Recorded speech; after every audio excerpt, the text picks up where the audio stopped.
उत्तर प्रदेश में भाजपा का क्या होगा 2027 में? जनादेश आएगा तो भाजपा जाएगी और ज्ञानादेश आएगा तो भाजपा आएगी। आदमी लास्ट में जाते ही देख के वहाँ वोट डालता है। मोदी जी 400 का दावा कर रहे थे, उसको 2 मिनट में आसमान से जमीन पे उतार दिया। उत्तर प्रदेश में एक चेहरा है, वो एक सीएम रह चुके हैं, अखिलेश यादव जी। इन सभी के मुद्दों पर एक मुद्दा आता है मंदिर का, राम मंदिर का। वो हावी हो जाता, भारी पड़ जाता कि मंदिर के नाम पे जिस हिसाब से कॉर्पोरेट बसा दिया बीजेपी वालों ने, वहाँ गुजरात के लोगों को उन्होंने ले आके पूरा बसाया।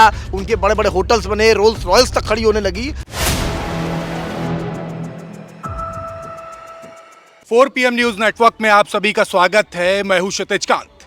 बिहार चुनाव का रिजल्ट आपने देखा, क्या सियासी गर्मा गर्मी थी वहां पर, यह भी देखा। और एक तरफा जो रिजल्ट की जो बात चली वो अंत में भी दिखाई दी।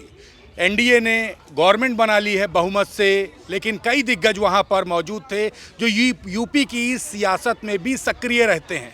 हम इस समय राजधानी लखनऊ के लखनऊ विश्वविद्यालय में हैं और हमारे साथ तमाम छात्र हैं। छात्रों के बारे में अगर बात की जाए तो आपने नेपाल का भी वो आंदोलन देखा होगा जिसमें तख्ता पलट हुआ था, और ये गैंजीज कहलाते हैं, जेन जेड, जिनको आपने देखा होगा तमाम जगह पर लिखा रहता है, और यही कई जगह पर तख्ता पलट का भी काम करते हैं। बिहार में भी बात हुई कि तख्ता पलट होने वाला है। बिहार की जो राजनीति जो चल रही है पिछले 20 साल से, जिसमें नीतीश कुमार बतौर मुख्यमंत्री तमाम कार्य का दावा करते हैं, उनको हटाने की बात होती है, एंटी इनकम्पेंसी की बात होती है, लेकिन बिहार में एक बार फिर से बहुमत की सरकार एनडीए बनाने जा रहा है। कहा जा रहा है कि ये जो बिहार की धमक है, ये धमक यूपी तक है। 2027 आते आते यहाँ पर एक बार फिर से भारतीय जनता पार्टी या फिर एनडीए बहुमत की सरकार बनाएगी। लेकिन युवा क्या सोचता है 2027 का चुनाव से पहले? बिहार की क्या वाकई में धमक यहाँ पर भी है या फिर कुछ और मुद्दे हैं, कुछ और होने वाला है? हम शुरू करते हैं। नाम क्या हुआ? प्रिंस प्रकाश। किस विभाग से? मैं पब्लिक एडमिनिस्ट्रेशन। कहा जा रहा है बिहार चुनाव की धमक यूपी तक है। 2027 में माहौल वही रहेगा जो 2022 में रहा, 2017 में रहा। देखिए, ऐसा बिल्कुल नहीं है। धमक बिहार में ठीक है, रहा जो भी हो, लेकिन यूपी बहुत अलग है उस पर्सपेक्टिव में। उत्तर प्रदेश में जाति का प्रभाव उतना नहीं है जितना बिहार में है। बीजेपी ने बहुत शानदार जाति का गठजोड़ किया, ये हमें मानना पड़ेगा। नीतीश कुमार जी कुर्मी समाज से आते हैं। उन्होंने चिराग पासवान को आगे किया पासवान वोट लेने के लिए। पासवान वोट वहाँ तीसरे नंबर का वोट है बिहार में सबसे ज़्यादा। मांझी को उन्होंने ले लिया अपने तरफ। तो ये पूरी तरीके से एक जो गठजोड़ था जातियों का, भूमिहारों ने वोट दिया बीजेपी को, तो एक बहुत शानदार तरीके से इन लोगों ने वहाँ विजय हासिल कर ली। लेकिन उत्तर प्रदेश में जब आप आते हैं तो वही पर्सपेक्टिव खत्म हो जाता है। नहीं, युवाओं के भी तमाम मुद्दे थे। कहा जाए पलायन मुद्दा, रोजगार मुद्दा, फैक्ट्रीज मुद्दा, सारे मुद्दे आखिरी में समाप्त हो जाते हैं। जस्वी तो सरकारी नौकरी देने की बात करते हैं। यूपी कैसे अलग है? आप लोग यूपी में हैं, राजधानी लखनऊ में, हम लोग क्या सोचते हैं? देखिए, यूपी 100% अलग है। बिहार के युवाओं के पास ये मुद्दा था, लेकिन लास्ट में ऐसा होता है कि आदमी जाति पे पहुंच ही जाता है, चाहे वो घर के दबाव में कहिए, चाहे जैसे कहिए, आदमी लास्ट में जाति ही देख के वहाँ वोट डालता है। लेकिन अब इसका एग्जांपल दे दूं। आपने ठीक कहा कि बिहार में, मैं मान लेता, जब 24 का इलेक्शन का जब आप रिजल्ट देखते हैं तो आपको मालूम चलता है कि बिहार ने एनडीए को मैंडेट दिया। लेकिन वहीं उत्तर प्रदेश, जिसको सबसे ज़्यादा एनडीए को सबसे ज़्यादा उम्मीद थी बीजेपी को कि उत्तर प्रदेश में हम छा जाएंगे और 400 पार कर देंगे, उत्तर प्रदेश ने एनडीए को औकात दिखा दी। मोदी जी 400 का दावा कर रहे थे, उसको 2 मिनट में आसमान से ज़मीन पर उतार दिया। तो उत्तर प्रदेश हर मायने में अलग है। वहाँ पे ओवैसी ने वोट काट दिया, यहाँ ओवैसी का जादू नहीं चल पाता उत्तर प्रदेश में। कम से कम 20 सीटें ऐसी हैं बिहार की जिसको ओवैसी ने पूरी तरीके से प्रभावित किया। वहाँ ऐसे ऐसे एनडीए में बीजेपी और जेडीयू के लोग जीत गए जो 52 वोट से जीते, 200 वोट से जीते। तो ये कहीं ना कहीं एक वोट काटने की जो इनका षड्यंत्र था, उस ऊपर से एक जो ऊँट की बात बार बार हो रही थी प्रशांत किशोर की, कि ऊँट किस करवट बैठेगा किसी को नहीं पता कि वो किसका वोट काटे हैं। तो प्रशांत किशोर ने भी काफ़ी वोट काटे, कई आरजेडी के वोट बहुत ज़्यादा काट लिए गए, कांग्रेस के काट दिए उन्होंने।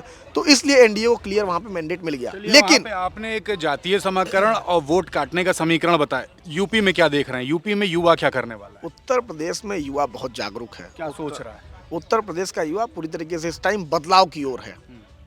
बदलाव की ओर इसलिए है क्योंकि उत्तर प्रदेश में युवाओं को कुछ दिख नहीं रहा है। आप बिहार के कंपैरिजन में बात कर लीजिए ना, तो उत्तर प्रदेश की एक तो आबादी बहुत ज़्यादा है, लेकिन बिहार में भी कितना हो, नीतीश जी ने रोजगार दिया अपने लेवल पे, जितना वो दे सकते थे दिया उन्होंने। शिक्षक भर्ती निकाली, पुलिस भर्ती निकाली, उन्होंने भर्तियां निकाल दी। उत्तर प्रदेश में ऐसा कुछ नहीं हुआ है। उत्तर प्रदेश में सिर्फ सिपाही भर्ती निकाला है क्योंकि मालूम है बाबा को कि ये युवा इतने मतलब निडर हैं उत्तर प्रदेश के कि इनके आवाज़ पे कूच कर देंगे किसी दिन, तो इनको उसको बचाने के लिए सिपाही भर्ती निकालनी पड़ी। उत्तर प्रदेश कई मायनों में अलग हो जाता है। उत्तर प्रदेश में एक चेहरा है, वो एक सीएम रह चुके हैं अखिलेश यादव जी। बिहार में ये नहीं था। बिहार में तो बीजेपी वही 20 साल के जंगल राज को बार बार भुनाती है। उत्तर प्रदेश में आप नहीं बुला पाएंगे क्योंकि अखिलेश यादव ने वो करके डिलीवर किया उस चीज़ को।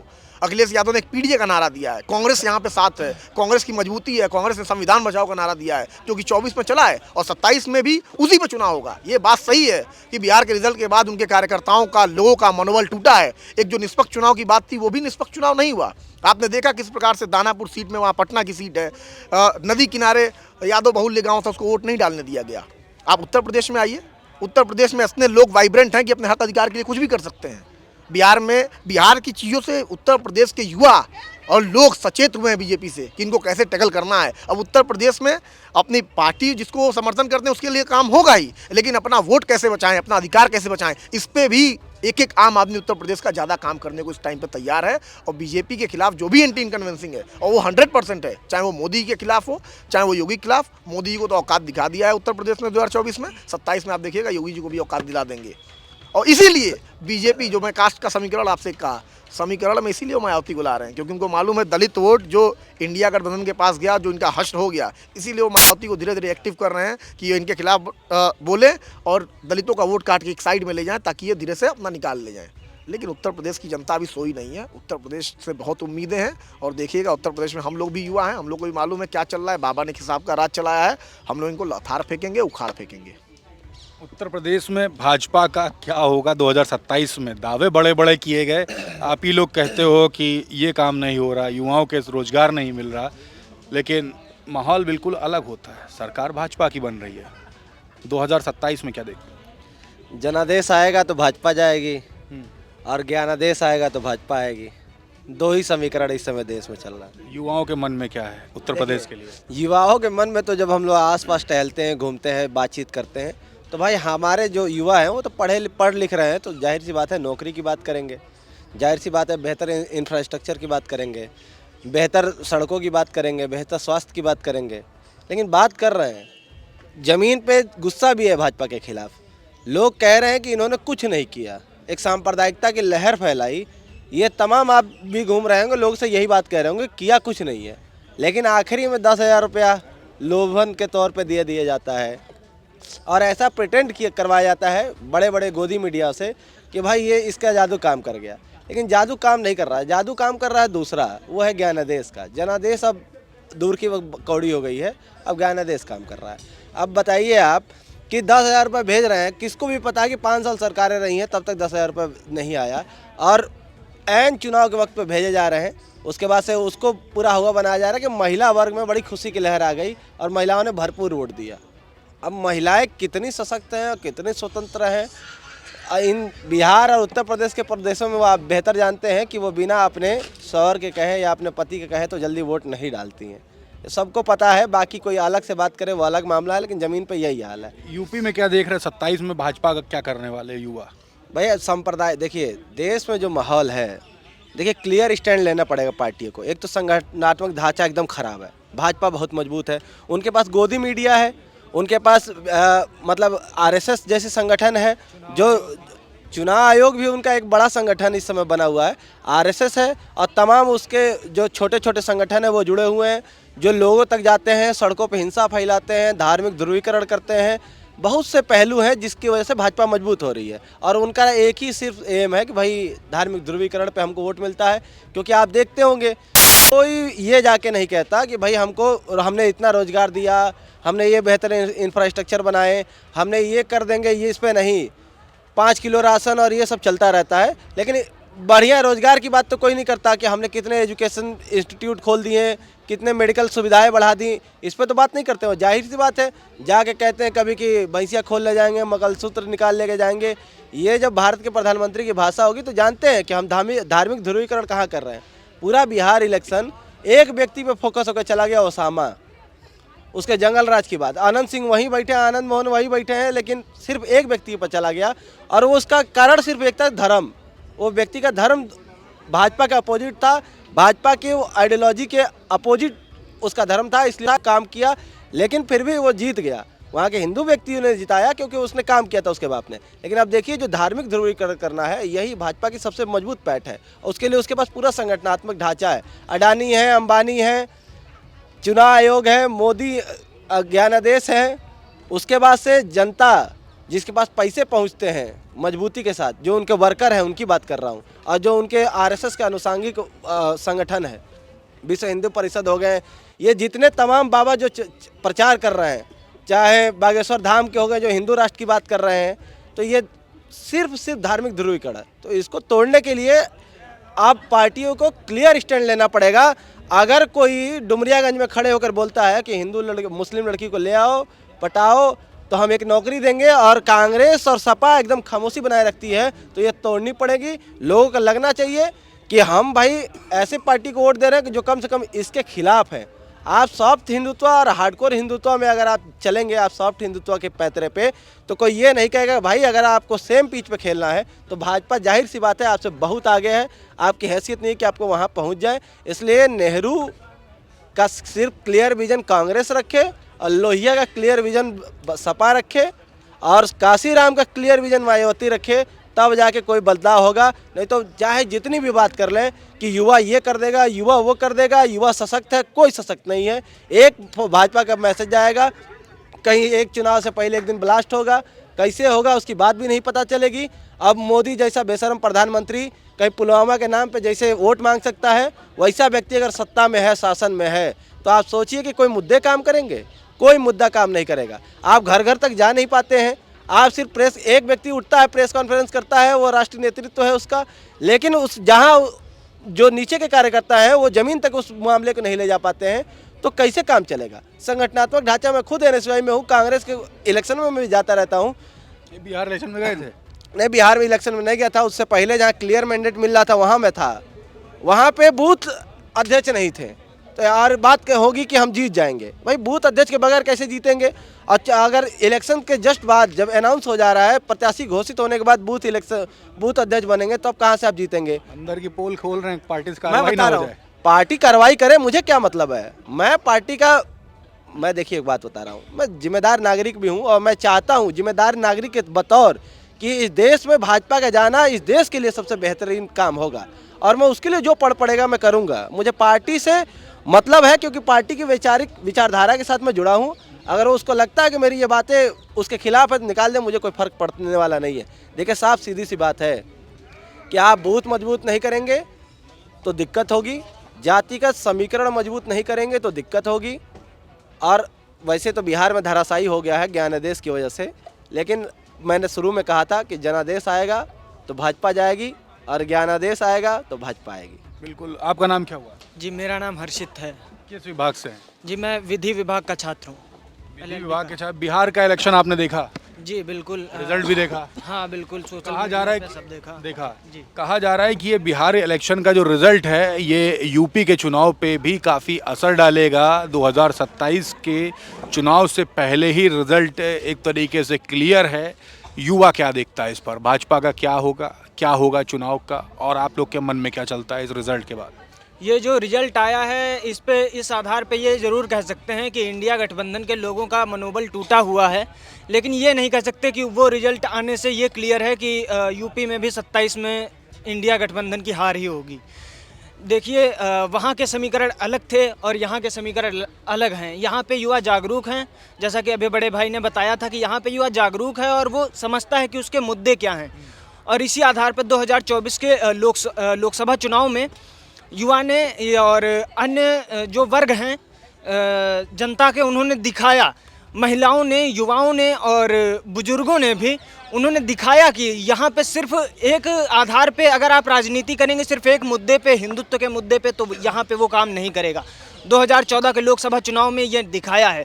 और 27 की बात है जहाँ तक, तो 27 में भी अगर रोजगार के मुद्दे पे, शिक्षा के मुद्दे पे, स्वास्थ्य के मुद्दे पे, इन मुद्दों और जनता के मुद्दों पे बात होगी, युवाओं के मुद्दों पे बात होगी, किसानों के मुद्दों पे बात होगी, छात्रों के मुद्दों पे बात होगी, महिलाओं के मुद्दों पे बात होगी, तो 2027 के परिणाम जैसा कि लोग ये 2025 में बिहार के चुनाव को देखकर जो एनालाइज कर रहे हैं, जो ऐसा प्रेडिक्शन कर रहे हैं कि 2027 में भी बिहार यहाँ उत्तर प्रदेश में भाजपा जीतेगी, ऐसा मतलब उनके सोचने के अनुसार तो नहीं होगा। एक सवाल, बिल्कुल। आपने तमाम मुद्दे बताए, किसान, युवा, रोजगार, तमाम मुद्दे आपने बोल दिए। इन सभी के मुद्दों पर एक मुद्दा आता है मंदिर का, राम मंदिर का। वो हावी हो जाता, भारी पड़ जाता है। हाँ, ये कह सकते हैं। तो ये अगर बात है कि हिंदुत्व की बात है, हिंदुत्व का ये मुद्दा जो है, इस मुद्दे पे ये एक ऐसा मुद्दा है भाजपा के पास में जिसमें वो सारे हिंदी पट्टी के सारे जनता को एकजुट कर पाती है कि ये हिंदुत्व का मुद्दा जो है। बाकी दूसरी पार्टियों के पास ऐसा कोई मुद्दा नहीं है जिस मुद्दे पे सारे राज्यों के, पूरे देश के लोग उस पे एकजुट हो सकें। इस मामले पे हाँ कमी है उसमें। आपने राम मंदिर का जिक्र किया, राम मंदिर का तो सबसे परफेक्ट एग्जाम्पल दिया अयोध्या ने दिया। अयोध्या ने उखाड़ फेंका ना अपने यहाँ से, तो राम मंदिर का भी मुद्दा नहीं चलने वाला है। यहाँ यूपी की जनता को मालूम है, जहाँ पूजा करना है वहाँ पूजा करना है, और जहाँ काम करना है, उखाड़ फेंकना वहाँ उखाड़ फेंकना है। अयोध्या में सबसे पहले उखाड़ा उन लोगों ने। उन्होंने बताया कि मंदिर के नाम पे जिस हिसाब से कॉरपोरेट बसा दिया बीजेपी वालों ने, वहाँ गुजरात के लोगों को उन्होंने ले आके पूरा बसाया, उनके बड़े बड़े होटल्स बने, रोल्स रॉयल्स तक खड़ी होने लगी अयोध्या में, और वहाँ की आम जनता को उखाड़ फेंका उन्होंने। तो आम जनता ने सीधे से उनको जनादेश दे दिया। सांसद था ना उनका, क्या कहते संविधान बदलने की 400 पार में, उखाड़ के फेंक दिया उन्हीं को। सिर्फ लल्लू सिंह लल्लू हो गए। सिर्फ अयोध्या में ही नहीं, अगर चुनाव आयोग ने खेल न किया होता तो बनारस में प्रधानमंत्री जी को भी दिखाई दे जाता कि ये जो मुद्दा है हिंदुत्व का मुद्दा, ये उत्तर प्रदेश की जनता को बहकाने के लिए काम नहीं करेगा। जी, क्या नाम क्या हुआ? नाम पहले बताओ। मेरा नाम अभिषेक है और मैं पॉलिटिकल साइंस डिपार्टमेंट से हूँ। राजनीति समझते हैं कायदे से? हाँ, समझते ही हैं, आप कह सकते क्या हैं। चल रहा है ये?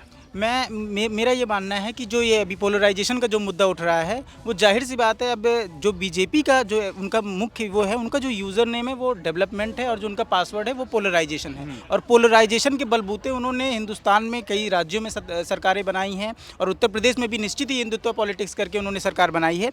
लेकिन मैं ये मानता हूँ कि ये 2024 का जो चुनाव रहा, 2024 का जो ये लोकसभा का चुनाव रहा, ये बहुत हिस्टोरिक रहा, क्योंकि इसमें इनको साफ साफ ये पता चल गया कि ये पोलराइजेशन पॉलिटिक्स बहुत आगे तक हमारे लिए काम नहीं आएगी। और जो अभी जो हाल में बिहार का जो रिजल्ट आया है, इसमें निश्चित ही एनडीए को बहुत बढ़त मिली है। और मैं ये मानता हूँ, अगर मैं स्पेसिफिकली बीजेपी की बात करता हूँ, और उसमें जिसमें मीडिया भी कह रही है कि इसमें प्राइम मिनिस्टर नीतीश जी से ज़्यादा जो है प्रधानमंत्री जी का नाम आता है, लेकिन आप देखिए कि जेडीयू बहुत कम सीटों से उनसे पीछे है। और जो जातीय समीकरण है, जो जातीय आधार पे वहाँ पे वोटिंग होती है बिहार में, उसमें आप देख लीजिए जो है हम जीतन राम मांझी जी की पार्टी, रामविलास पासवान, वो चिराग पासवान की पार्टी, और जो है क्या कहते हैं जेडीयू हो गई, बीजेपी जो कुर्मी वोट है, और जो और भी एक्सट्रीमली बैकवर्ड वोट हो गए, या भूमियार हो गए, ब्राह्मण्स हो गए, जो सोशल इक्वेशन है, जिस रणनीति पे चुनाव जीतना आसान होता है, वो बीजेपी के पक्ष में था, और वो एनडीए के पक्ष में था, एनडीए एज अ होल उसके पक्ष में था। और उसके बाद जो सोने पे सुहागा ये था कि वो जो ज्ञानेश कुमार जी, आप समझिए इलेक्शन कमीशन जो उनका अपना हैंड एंड ग्लव्स हैं, और उनका साथ, और एसआईआर और मास वोटर डिलीशन, और मास जो है तमाम एक साइजेबल नंबर ऑफ वोटर्स को समझ लीजिए डिसएनफ्रेंचाइज कर दिया इसमें। और ये एक रियलिटी है। अब जो लोग बिहार से होकर आए हैं, मेरे मित्र हैं, उन्होंने बताया कि जो है अभी आपसे भी जिक्र किया कि बताइए जो यादव बहुल क्षेत्र है, वहाँ से लोगों को आने ही नहीं दिया जा रहा था, पुलिस खड़ी थी, और बाकायदा वो मीडिया में भी आया था, चीज़ें निकल के आई। तो मेरा सिर्फ इतना कहना है कि मनोबल जो है टूटा है, नो डाउट, मोरल जो है डाउन हुआ है। लेकिन क्या होने वाला है? आप लोग युवा क्या सोचते हैं? युवाओं के लिए जो पहले मुद्दे थे वही अभी भी मुद्दे हैं, लेकिन बस वही जो पोलराइजेशन का तड़का लग जाता है तो भाजपा को उस पर फ़ायदा हो जाता है। लेकिन अब उस पर भी समझ लीजिए एक हिसाब से कर्व किया जा रहा है, वो उसका जो रिजल्ट है वो 2024 के चुनाव में दिखा है। और जो जैसे रोजगार के मुद्दे हो गए, एम्प्लॉयमेंट के मुद्दे, ये रेजोनेट नहीं करते हैं, ज़मीन पर उतना रेजोनेट नहीं करते हैं। आपने मंदिर की बात करी, ये बात सही है कि लोगों की धार्मिक आस्था है, और आस्था का जब सब्जेक्ट आता है तो वो डेवलपमेंट भूल जाते हैं, उनको न रोड। मैंने तमाम ऐसे लोगों से देखा, तमाम ऐसे युवाओं से मैं मिला हूँ जिनके लिए वो उनका ये कहना है कि हम जस्ट सिर्फ चाहते हैं बीजेपी, और हम मुद्दों से क्या लेना है, क्योंकि उनके घर में खाने को है, पहनने को है, कमाने को है, और वो उतनी अपने बुद्धि विवेक का उतना इस्तेमाल नहीं करते। लेकिन जो शोषित हैं, जो वंचित हैं, वो आते हैं, उनको लड़ना पड़ता है, और इसीलिए पॉलिटिक्स पिक्चर में आ जाती है। कांटे की टक्कर दिख रही है। मैं अभी लोगों देखिए, जो उत्तर प्रदेश में जो मेन जो पॉलिटिकल पार्टीज़ हैं, जिसमें मैं समझता हूँ समाजवादी पार्टी है, और जो है बीजेपी बीजेपी तो जो है सत्ता है, अपोजिशन पार्टीज़ की बात कर रहा हूँ, समाजवादी पार्टी है, BSP बीएसपी है, कांग्रेस पार्टी है, और जो छोटे छोटे वर्ग हैं, सोहेल देव भारतीय राष्ट्रीय समाज है, अब तो अभी न्यू इंट्रेंट आ रहे हैं, अपनी जनता पार्टी आ रही है, जन अधिकार पार्टी, वो भी चुनाव लड़ते हैं। लेकिन जब वो सत्ता उनके साथ मिलकर लड़ते हैं तो वो अपने सिंबल पे नहीं लड़ाते हैं कि कल कोई हम हावी हो जाएंगे। तो मुझे लगता है, और अगर इनका एकजुट रहते हैं ये जो है, तो इतना भी मोरल भले ही डाउन हुआ है, लेकिन अभी राइट ऑफ नहीं कर सकते हैं कि क्योंकि हम जो है बिहार का चुनाव हार गए तो हम उत्तर प्रदेश का भी चुनाव हार जाएंगे। जवाब देगा, यूपी निश्चित ही जवाब देगा, और मुझे लगता है उसके लिए मजबूत रणनीति भी बनाई जानी चाहिए अखिलेश यादव जी द्वारा भी, और अन्य राजनीतिक दलों जो अपोजिशन के हैं, क्योंकि उन्होंने वहाँ पे भी प्रचार किया, वो किया। हम ये कहते रह जाएंगे कि जो है वोट चोरी है, तमाम चीज़ें, वो रियलिटी भी है, मैं ये नहीं कह रहा हूँ, लेकिन जिस तरीके से रिजल्ट आता है, क्लीन स्वीप मिल रहा है, एनडीए को मिल रहा है, इनफैक्ट जितने भी एग्जिट पोल हैं, ओपिनियन पोल हैं, वो जो शो कर रहे हैं कि भाई 160 तक, 170 के ऊपर दिया ही नहीं, वो 202 तक पहुँच गए। मतलब ये तो मतलब जो सेफोलॉजिस्ट हैं, पॉलिटिकल एनालिस्ट हैं, उनको भी अपनी शिक्षा, अपनी पढ़ाई भी भाई उनका प्रेडिक्शन गलत जा रहा है। मतलब एक होता नहीं कि अनबिलीवेबल 200, 400, 2-2 हज़ार, 3-3 हज़ार वोटों पे से लोग हार रहे हैं,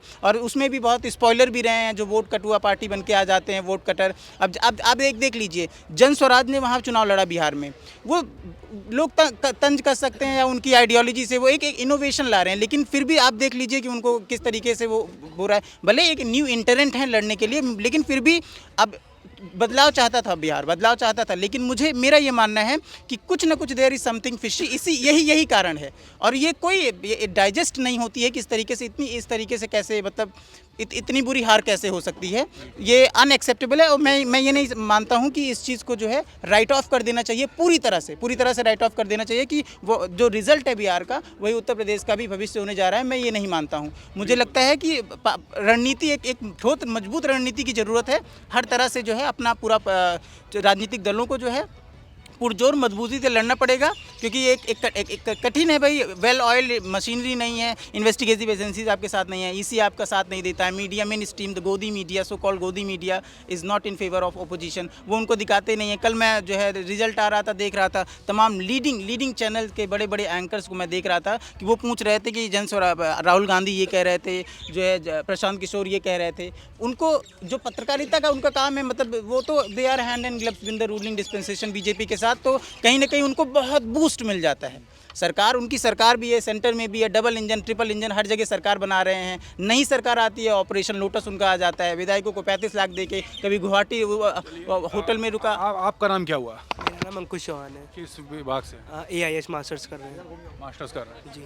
क्या देख रहे हैं 2027 में जो इलेक्शन होने वाले हैं, बिहार के रिजल्ट से कंपेयर किया जा रहा है कि जो बिहार में हुआ वही यूपी में भी होगा, इस तरीके की बातें चल रही हैं। युवा क्या सोचते हैं? बिल्कुल, युवा तो सोचता है कि बदलाव होगा इसमें इस बार, क्योंकि शिक्षा, रोज़गार और महंगाई पे उस पर वोट होगा इसमें। और आप जैसे देख रहे हैं बिहार में SIR की अगेंस्ट पे 69 लाख वोट्स कटे, और उसके बाद 21 लाख वोट उन्होंने जोड़ दिए, उसके अभी तक की सूची उन्होंने नहीं लागू करी है। तो अब तो बदलाव होगा यहाँ पे, बदलाव के मूड में। जी बिल्कुल। जी क्या कह रहे हैं? आप इसको ज़रा जूम कर लीजिए, सुनिए, मैं आपसे चाहूँगा कि इसको जूम कर लीजिए। अभी की खबर है, जब मैं फेसबुक चलाने आपसे बात करके जस्ट फेसबुक चलाने बैठा था, तो अभी की खबर है, अखलाक के लिंचिंग के 1 दशक बाद यूपी सरकार ने सभी आरोपियों के आरोप हटाने की अर्जी दी है कोर्ट में। ठीक है, अब देखिएगा, जो मजबूत विपक्ष यहाँ पे जिसकी बात कर रहे थे, आप पूछ रहे 2027 में क्या होने जा रहा है। जो सबसे एक सेकुलर वोट जो सबसे ज़्यादा इन पार्टियों को मिलता है, जो विपक्ष में है, सपा और कांग्रेस को, मुस्लिम वोट, ये खबर है। देखिएगा कितने लोग इस पर प्रदर्शन कर पाते हैं, वहीं आपको इसका जवाब मिल जाएगा कि भाजपा जानते हैं कहाँ जीतती है। उसने ध्रुवीकरण जनता में ही नहीं किया है, पार्टियों में कर दिया है कि अगर तुम मुसलमानों के किसी मुद्दे पे बोलोगे तो ये जनता तुमको वोट नहीं देगी। और जो ये डर के बैठने वाली राजनीति भाजपा ने इन पार्टियों के दिमाग पे हावी की है, इसका भी घाटा इस प्रदेश में और देश में होता है। और जब तक इस डर को हटा के सही मुद्दों पे नहीं बोल पाएंगे, जैसा मान लीजिए ये मुद्दा है कि नहीं है कि किसी एक व्यक्ति की ने जान ले ली, देखिए कितना प्रदर्शन हो जाता है। इसी उत्तर प्रदेश में आप कवर करते हैं, और मैं भी यहीं बैठ के देखता हूं कि इसी राजधानी में जिस पे कई मुद्दों पे प्रदर्शन होता है, इस पे कितना होता है, और वहीं आपको समझ में आ जाएगा कि 27 में होने वाला क्या है। जी, एक बिहार चुनाव देखने के बाद मुझे एक डेमोक्रेसी का एक लूप होल जो पहले समझता था, मैं वो प्रत्यक्ष देख पा रहा हूँ। डेमोक्रेसी का एक जो इलेक्टोरल पॉलिटिक्स का एक जो लूप होल है, आप ये समझ लीजिए कि 40% जो व्यक्ति वोट पा रहा है वो विधायक बन जा रहा है, जो 60% पा रहा है, यानी दो कैंडिडेट अलग अलग 30-30% पा जाते हैं, उनका कुछ नहीं होता है, और 40% वोट पाने वाला व्यक्ति विधायक बन जा रहा है। वो पूरी तरीके से हुआ है। और एक लड़का जिसके खिलाफ बीजेपी सरकार ने 5-5 मुख्यमंत्री, इतने बड़े बड़े लोग उतार दिए तेजस्वी के खिलाफ, जो कि अभी मतलब उप सीएम रहा है, एक नेता का लड़का है, तो आप सोच लीजिए बीजेपी को कितना खौफ है उन लोगों से। ये बड़ी बात है। उसके बाद भी वो लड़ा, हम लड़े, और निश्चय है कि युवाओं की एक दिन इस देश में विजय होगी। और जो अपने अपने युवाओं को ये लोग विदेश में भेज के पढ़ा रहे हैं, उनको भी इंडिया में आके यहाँ हाथ जोड़ना पड़ जाएगा यहाँ की जनता से जब वोट लेना होगा। धन्यवाद। बिल्कुल, तो ये युवाओं के मन में क्या था, इस पर हम बात कर रहे थे। बिहार में जो इलेक्शन हुआ है, उस इलेक्शन के बाद ये चर्चाएं होने लगी, जो रिज़ल्ट बिहार का हुआ है वही 2027 में यूपी में भी रिपीट होगा, इस तरीके की चर्चा थी। हम युवाओं के बीच में थे लखनऊ विश्वविद्यालय में, और ये युवा, हमेशा बात किया जाता है कि युवा बदलाव लाता है, तो क्या वाकई में युवा बदलाव लाना चाहता है, या फिर जो बिहार में हुआ वही रिपीट होगा? क्या कुछ होगा, लगातार मैं आपको दिखाता रहूँगा। मन में क्या होगा युवाओं के, पब्लिक के, हर मुद्दे आपके बीच में होंगे। फिलहाल इस रिपोर्ट के बाद आपके मन में क्या है, कमेंट बॉक्स में लिखें, और जुड़े रहे 4 PM न्यूज़ नेटवर्क के साथ। ग्राउंड रिपोर्ट के लिए मैं हूं क्षितिज कांत, कैमरा पर्सन शुभम के साथ। धन्यवाद।